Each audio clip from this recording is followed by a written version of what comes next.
स्वामी समर्थ. माझ्या सगळ्या गोडताईंचं या व्हिडिओमध्ये खूप खूप मनापासून स्वागत आहे. आजचा दिवस श्री स्वामी समर्थ महाराजांच्या आशीर्वादाने तुमच्या सगळ्यांचा चांगला जाऊ हीच स्वामी महाराजांच्या चरणाशी प्रार्थना करते आणि व्हिडिओला सुरुवात करते. श्री स्वामी चरित्र सारामृत हा ग्रंथ वाचल्यानंतर आपल्या आयुष्यात काय फायदे होतात हे तुम्हाला मी सांगणार आहे. श्री स्वामी चरित्र सारामृत ग्रंथ म्हणजे श्री स्वामी महाराजांचा आत्मा आहे. अमृतासारखा पवित्र असा हा ग्रंथ आहे.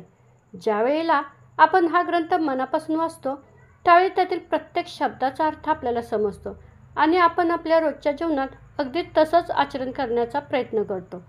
ज्या ताईंनी हा ग्रंथ वाचला आहे त्यांना अनुभव आलेलाच असेल, पण ज्यांना वाचता येत नाही त्यांनी आपल्या चॅनलवर जाऊन तो ग्रंथ ऐका.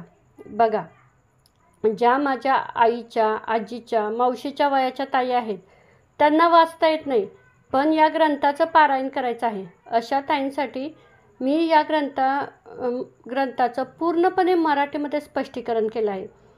ज्या ताईंना या ग्रंथाचा अर्थ माहीत नाही त्यांच्यासाठीही हे व्हिडिओ खूप उपयुक्त ठरतील. स्वामी महाराज कधी अवतरले, त्यांचे जे सेवेकरी होते त्यांना स्वामी महाराजांनी कशी भक्ती करायला लावली, या सगळ्यांचं वर्णन या ग्रंथात केलेलं आहे. आयुष्यात येणाऱ्या संकटापासून तुम्हाला वाचायचं असेल तर हा ग्रंथ तुम्हाला वाचवू शकतो. फक्त एकदा मनापासून हा ग्रंथ ऐका आणि बघा तुमच्या आयुष्यात किती बदल होत आहेत ते.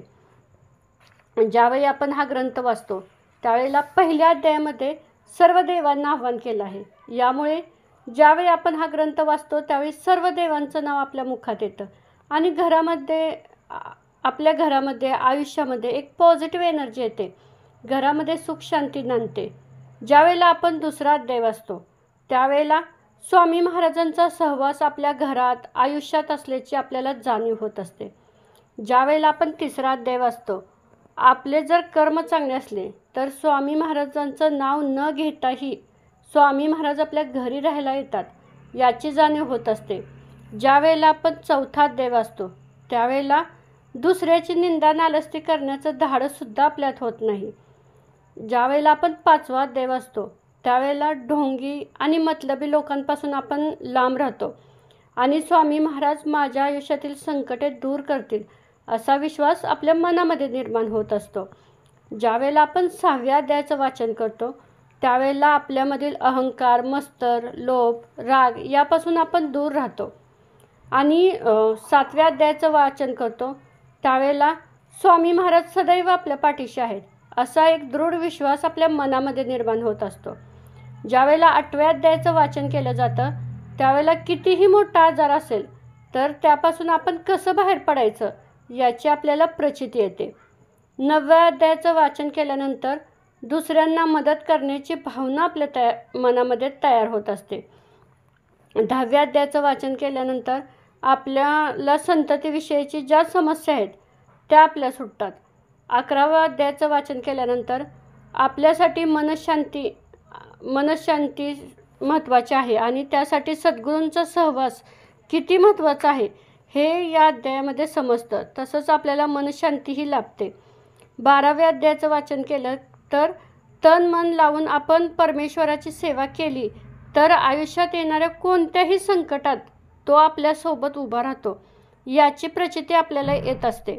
ज्यावेळेला आपण 13वा अध्याय वाचतो त्यावेळेला आपल्या चांगल्या कर्माचं फळ आपल्याला चांगलंच मिळणार आणि वाईट कर्माचं फळ वाईटच मिळणार हे आपल्याला समजतं आणि त्याप्रमाणे आपण जीवनात वाटचाल करत असतो.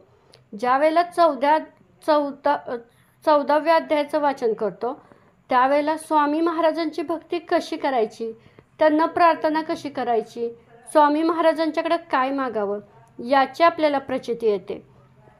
ज्यावेळेला आपण 15वा अध्याय वाचतो त्यावेळेला आपली परिस्थिती कितीही गरीब असू द्या त्यामधून स्वामी महाराज आपल्याला कसं बाहेर काढायचं हा विश्वास देत असतात आणि आपली आर्थिक समस्या कोणतीही असू द्या ती दूर होतेच. 16व्या अध्यायाचं वाचन केल्यानंतर आपल्या व्यवसायात, उद्योगधंद्यात, नोकरीमध्ये वाढ होत असते.